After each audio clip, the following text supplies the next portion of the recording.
وغير بثلاثه ديال البيضات. نوضي وجدي هاد التحليه او هاد الكريم كراميل اللي كيجي اكثر من رائع، بقاوه ملي كيجي ثقيل وكيجي لذيذ بزاف بزاف، ساهل في التحضير وبمكونات جد بسيطه. شوفي لي الطريقه ديال التقطيعه ديالو والقوام ديالو كيجي لذيذ بزاف. انا متاكده غادي يعجبك ويعجب وليداتك. اول حاجه غادي ناخذ هنايا 100 غرام ديال السكر حبيبات مع 3 معالق كبار ديال الماء، وغادي نخليه كيتكرمل او يرجع كراميل على النار اللي تكون متوسطه حتى كيبدا يغلى وكيعطينا هاد الفقاعات هادو.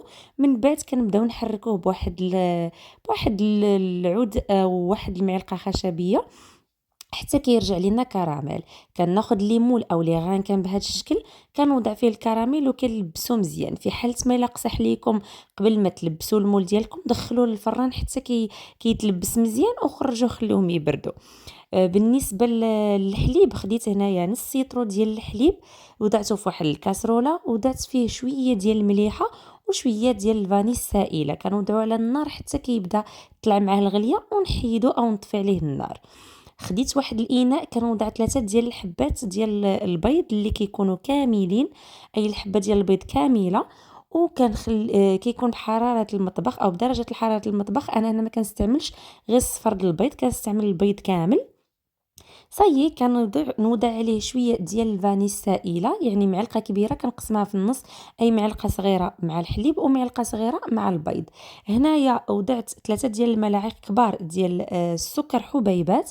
بما اننا غادي نوضعوا الكراميل ما نديروهش حلو بزاف، غادي نخلط مزيان هاد المكونات مع بعضياتهم تيتحل ليا البيض.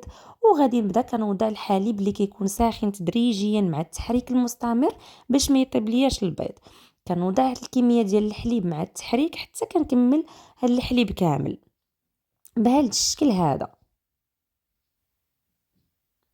في هاد الاثناء كيكون الفران مسخن على 160 درجه من التحت ومن الفوق.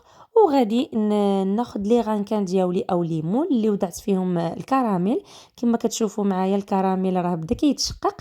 كناخذ واحد الصفايه ضروري ما نعاود نصفيه باش هكذا الا بقات لي البقايا ديال البيض ولا ما يمشيليش مع الفلون. كنبدا كنوزع هاد الفلون هذا على قطع متساويه او كميه متساويه. فهاد لي غانكان كما كتشوفوا معايا، هاد لي غانكان اللي عندي راهم شويه كبار، جابوا لي 4 ديال الوحدات. وغادي نوضعوا في واحد الصني ديال الفران اللي غادي نوضع فيه الماء اللي يكون سخون، غير الكميه ديال النصف، اي ما يوصلش حتى للفم ديال لي غانكان، غير النصف ديالو. كندخلوا للفران لمده ساعه كامله على 160 درجه. صايي من بعد ما نخرجو كنحيدهم من الماء وكنوضعهم على السطح العامل او السطح العمل ديال المطبخ ديالنا حتى كيبردوا. عاد ندخلهم للثلاجه يبردوا ليله كامله. الغد ليه عاد كنبدا كندوز واحد الموس مع الجوانب باش يجيني سهل نديمو ليه. وها هو الشكل ديال الكريم كراميل ديالي اللي كيجي اكثر من رائع، ناجح 100% وبالصحه والراحه.